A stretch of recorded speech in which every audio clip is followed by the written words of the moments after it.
Next हमारे पास इसके अंदर जो है पैरामीट्रिक क्वेश्चंस में याद रखिए ये चारों इंपॉर्टेंट है। फर्स्ट आपको ये यहाँ पे जो नज़र आ रही है ये है पैराबोला के केस में। सेकंड जो आपको नज़र आ रही है यहाँ पे ये सर्कल की पैरामीट्रिक क्वेश्चंस है। फिर हमारे पास है हाइपरबोला के लिए और यहाँ पे हमारे पास है एलिप्स के लिए। तो इनको आपने एक दफ़ा मेमोराइज कर लेना है, कोई भी पूछी जा सकती है क्योंकि यहाँ पे माइनस है तो ये हाइपरबोला हुआ। हाइपरबोला के लिए हमारे पास option C is the right answer. Okay, next हमारे पास equation with the tangent again already discuss हो चुका है, दरम्यान में प्लस है तो यहाँ से देखिए प्लस वाला हमारे पास दिस इज़ अ प्लस, तो ये हमारे पास इसमें राइट आंसर हो गया। ओके, अगेन माइनस, तो ये हो गया हाइपरबोला। हाइपरबोला में आप एक चीज़ इनमें बैठा लें कि यहाँ पे हमारे पास ए या बी जो है ना, इसमें याद रखने के लिए आप याद रखें जो फर्स्ट टर्म होगी हमेशा वो ए रहेगी और जो सेकंड टर्म होगी वो बी रहेगी, एक्चुअली ए स्क्वायर और बी स्क्वायर। तो यहाँ पे हमें सी की वैल्यू फाइंड करनी है, तो यहाँ पे सी जो है वो इक्वल होगा, दरम्यान में माइनस हो तो मैंने आपको कहा था कि ये प्लस हो जाएगा।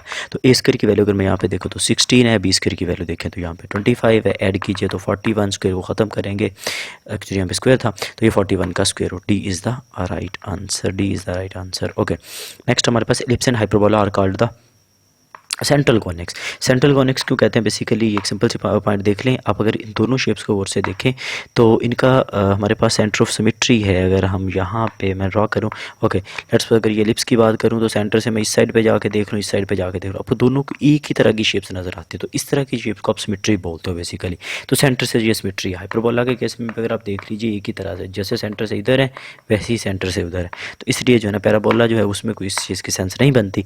तो ये एलिप्स एंड हाइपरबोला जो दोनों होते हैं आपके पास, ये बेसिकली हमारे पास जो है ना सेंट्रल कॉनिक्स कहलाते हैं।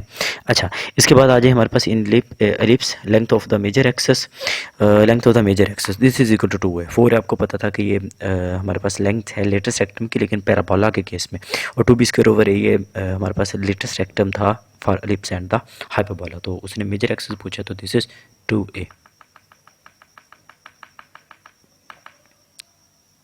Okay okay, just wait a minute. Okay, next हमारे पास इसके अंदर है जी equation of directrix of Y square is equal to 4ax। देखिए सिंपल से पता, सबसे आसान वाला रिजल्ट है ये, y square is equal to 4x। Parabola कुछ इस तरह से बनेगा, डायरेक्ट्रिक्स यहाँ पे which is x is equal to minus है, तो this is the right answer.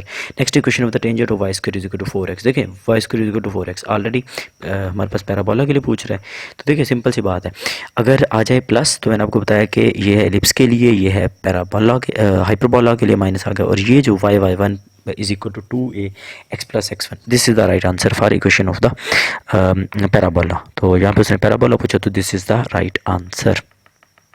Okay जी, नेक्स्ट हमारे पास इसके अंदर आ गया डायरेक्ट्रिक्स ऑफ एक्स स्क्वायर। देखें एक तो इसमें आ गया माइनस, तो ये हो गया हाइपरबोला। अब हाइपरबोला है तो आपने ये देखना है कि ये इसका जो ट्रांसफर्स एक्सेस है वो लॉन्ग द एक्स एक्सेस है या वाई एक्सेस है। तो इसके लिए मुझे सिंपल सी बात यहाँ पे देखनी है, वो ये है कि एक्स जो है ना यहाँ पे पॉजिटिव है। अगर एक्स पॉजिटिव है तो यहाँ पे अगर मैं इसके लिए शेप ड्रॉ करना चाहूँगा तो ये कुछ इस तरह से बनेंगे। अगर एक्स पॉजिटिव है ना मेरे पास तो यहाँ पे लाइक दिस। अब ये डायरेक्ट्रिक्स, अब डायरेक्ट्रिक्स किसको कट करें, एक्स एक्सिस को कट करें, तो एक्स जाहिर सी बात एक्स इज इक्वल टू आ जाएगा प्लस माइनस ए ओवर ई आ जाएगा, तो this is the right answer. दो हैं तो बेसिकली प्लस माइनस इसलिए आ जाएगा। Length of the latus rectum हमारे पास है एलिप्स। एलिप्स के लिए आपको जनरल फार्मूला याद रखना है 2b स्क्वायर ओवर ए।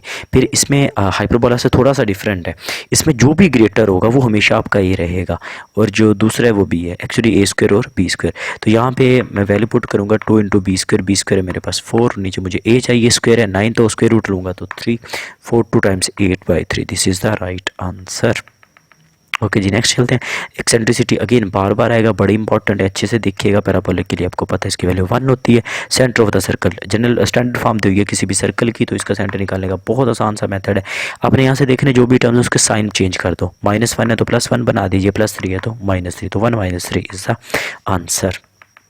ओके जी, नेक्स्ट हमारे पास इसके अंदर आ गया versus of the actually ellipse है।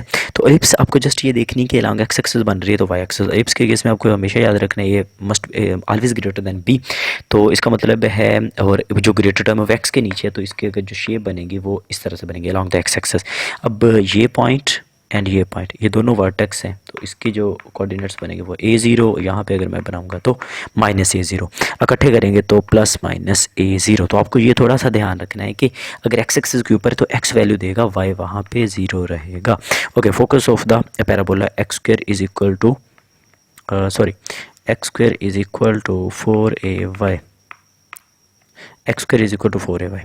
ओके, तो यहाँ पे हमारे पास X square is equal to 4ay। Just आपको ये देखनी कि इसकी शेप किस तरह से बनेगी। तो देखें हमारे पास इस तरह के जो पैराबोला है, एक्स पे स्क्वायर है और वाई की पॉजिटिव वैल्यू है, तो ये अपवर्ड पैराबोला हो जाएगा लाइक दिस। अपवर्ड है तो फोकस तो यहाँ पे रहेगा। अब फोकस जो है वो वाई एक्सिस के ऊपर है, ठीक है, यहाँ पे। तो इसके जो कोऑर्डिनेट्स रहेंगे वो रहेगा 0 और साथ में हमारे पास ए हो जाएगा। तो 0a is the right answer.